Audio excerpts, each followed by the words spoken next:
Here at BlueRidgeOutdoors.com is an article entitled Appalachian Legends. It's by Kim Deenan. Mothman and the Flatwoods Monster, Bigfoot, Brown Mountain Lights and the Bell Witch. Are these mysteries folklore or fact? And Kim begins. It's not surprising that a 480-million-year-old mountain range would inspire legends of unexplained animals darting through the darkened forest, or strange and ghostly apparitions appearing in the night sky. For generations, myths and superstitions have been passed down through the oral traditions of native tribes and early settlers, gaining a foothold in our Appalachian culture. Some scholars believe that the danger and isolation of early mountain life gave birth to many of the legends that still exist today, banging around in our brains and compelling us to take an extra look over our shoulder should we find ourselves alone in a dusky forest or a creaky old cabin.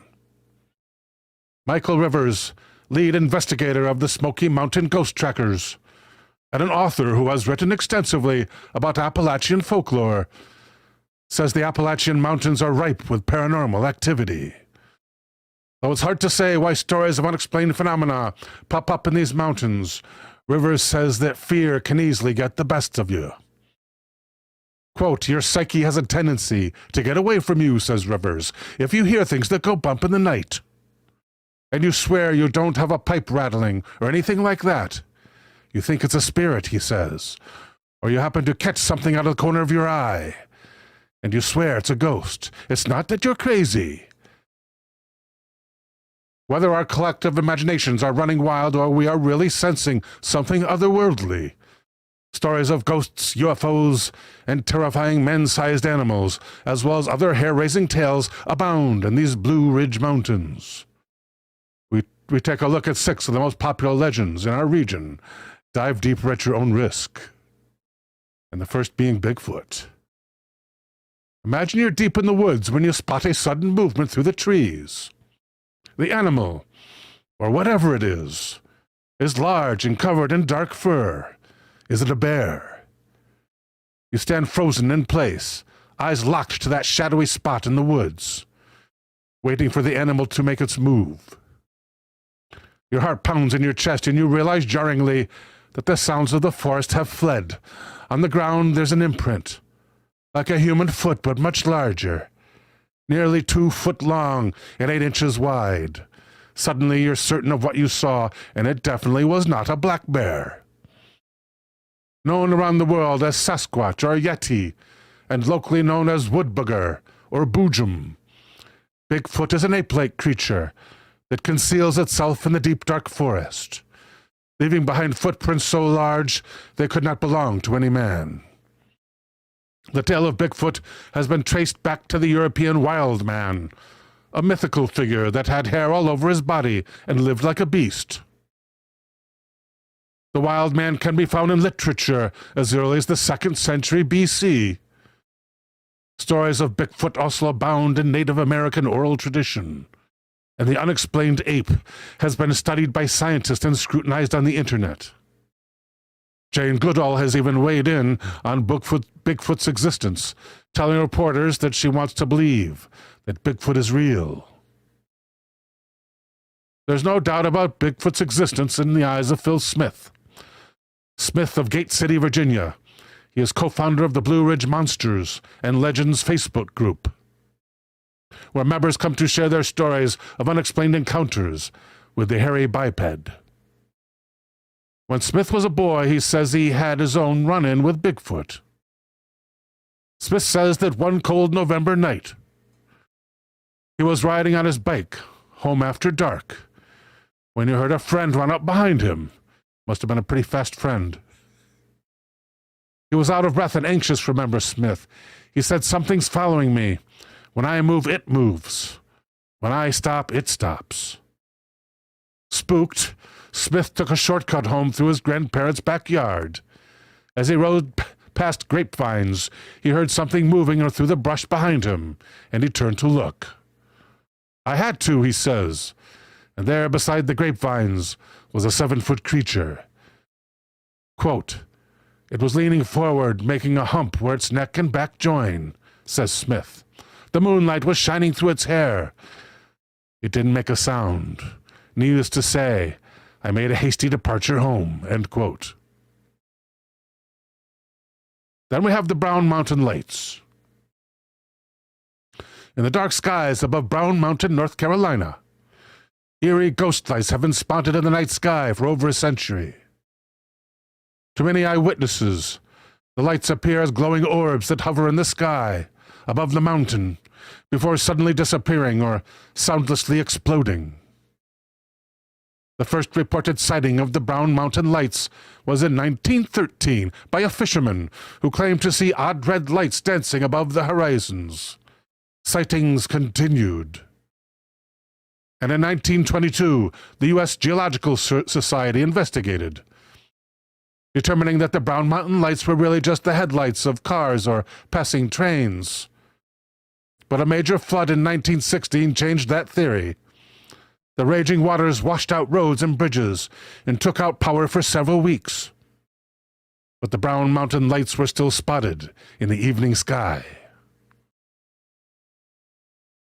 Bluegrass songs claim that the lights are the ghost of a slave searching for his lost master. Yeah, that's what the slave wants to do, find that lost master. An episode of The X-Files reasons that the lights are caused by UFOs. Popular Native American folklore says that a bloody battle between the Cherokee and Catawba tribes took place on the mountain, and many lives were lost. The lights, claim the legend, are the ghosts of grieving women still searching the mountainside for the bodies of fallen warriors. But not every story of the Brown Mountain Lights is steeped in superstition. In July 2016, the Charlotte Observer reported that Forest Service officers had reported close-up encounters on the mountain with beach ball-sized orbs that floated by and then vanished. And in August 2016, the following month, local TV station WLOS reported that scientists from Appalachian State University believed to have captured images of the Brown Mountain Lights on 2 digital video cameras. Those scientists have not been able to determine what causes the lights. Ball lightning and naturally occurring mountain gases are 2 widely accepted theories. If you have ever heard of swamp gas, you know what they're talking about. If you want to find out for yourself, suggests the author, the best time to see the Brown Mountain Lights is September through early November, in other words, now. The lights can be observed on the Blue Ridge Parkway at the Brown Mountain Light Overlook, located at milepost 310. All right, Mothman.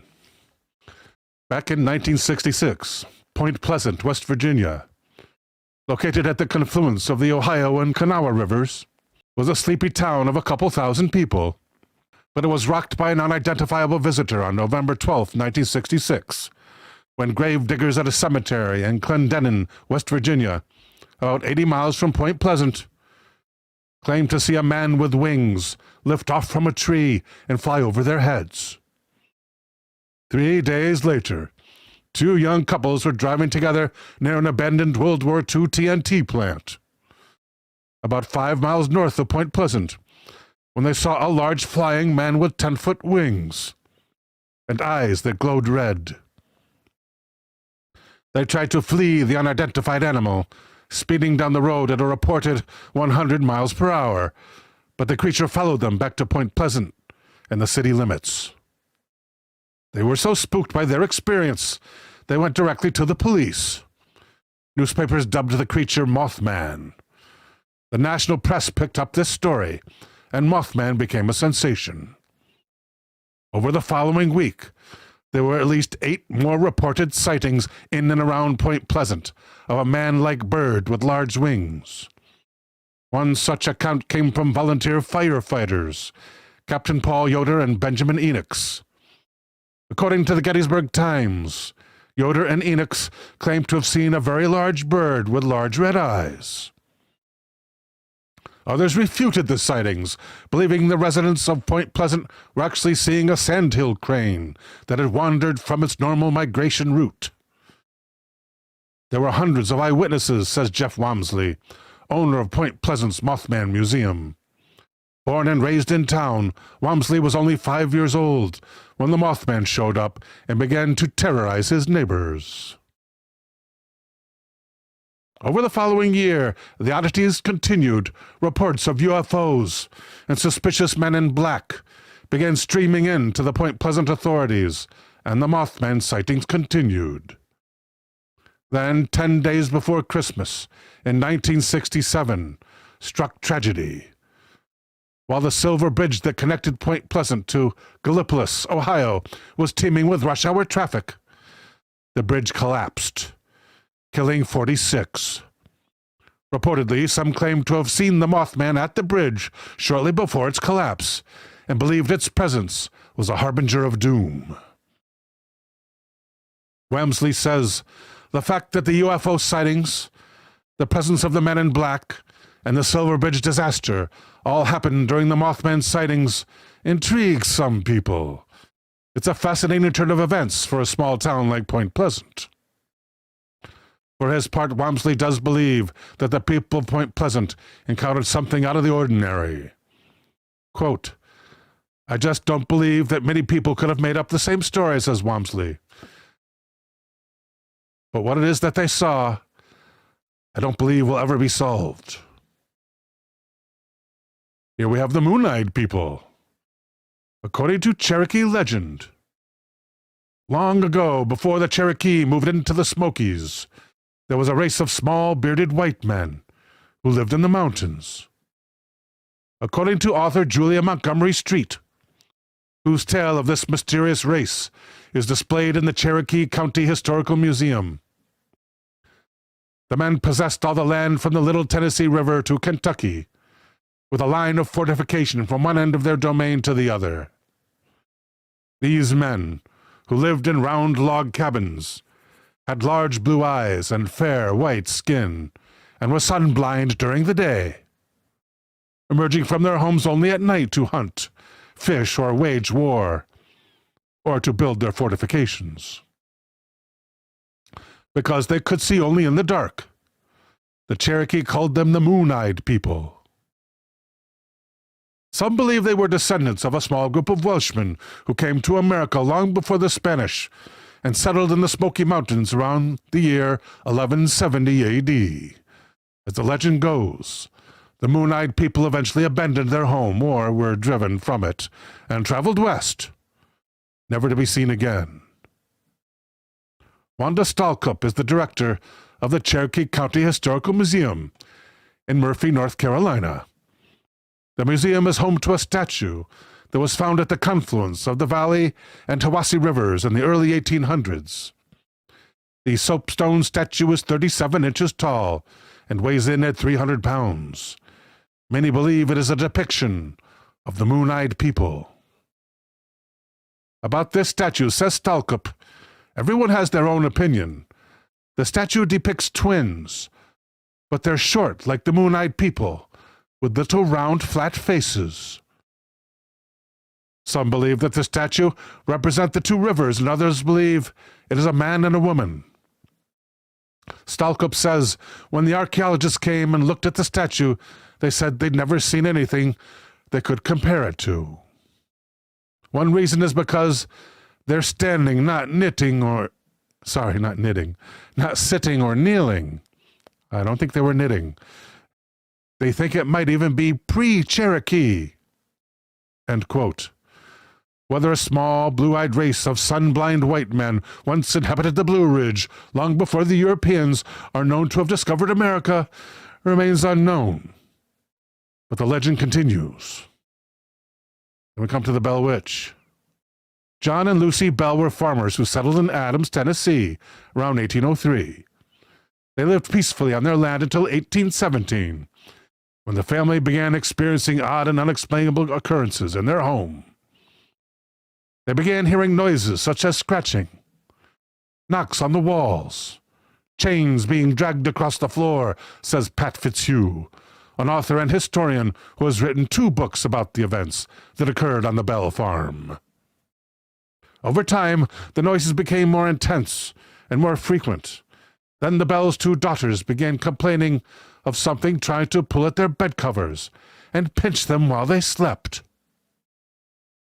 For over a year, the Bells remained silent about the strange events taking place in their home, worried what members of their church might think. But the harassment did not stop, and John Bell finally confided to one of his neighbors about the strange incidents in his home. His neighbor came over and experienced the same kind of disturbances. Before long, says Fitzhugh, people all over the east and southeast knew about it. People soon began traveling to the Bell Farm to experience the supernatural phenomenon for themselves. Some came as curiosity seekers, and some as skeptics trying to debunk what the Bells were experiencing. Fitzhugh says, over time it seems this thing, whatever it was, fed off the attention and people's fears. It eventually developed a whispering voice, and within a year it could speak. Fitzhugh says, people have written down and passed through the generations accounts of what this thing allegedly said. It liked to argue religion and make fun of people, except for Mrs. Bell. It stated its purpose was to kill John Bell. The poltergeist received the name Kate after it claimed to be the witch of a local lady named Kate Batts. After it claimed to be the witch of a local lady named Kate Batts. After it claimed to be a witch and local lady named Kate Batts. When John Bell died on December 20th, 1980, Kate took credit, insisting she had poisoned him because he was a bad man. After John Bell's death, things began to return to normal on the Bell Farm until Betsy Bell, the Bell's youngest daughter, became engaged to a local man named Joshua Gardner. Fitzhugh says Kate re-avowed her scorn and disapproval about Betsy Bell's upcoming nuptials. She talked Betsy into breaking off the engagement with Joshua. A short time later, the poltergeist said she was going to leave, but promised to return in 7 years. 7 years later, Kate did return, visiting John Bell Jr., who was not living at the Bell Farm at the time. Fitzhugh explains they allegedly talked for 3 nights about the past, present, and the future. After that, the Bell Witch bid farewell and promised to return in 170 years. That would have been in 1935. Some said she returned, some said she failed to show. The real story behind the tale of the Bell Witch has never been uncovered. Some think it an act of the supernatural, says Fitzhugh. Though Fitzhugh has considered many theories, he says he can't say one way or another what the Bell Witch truly was.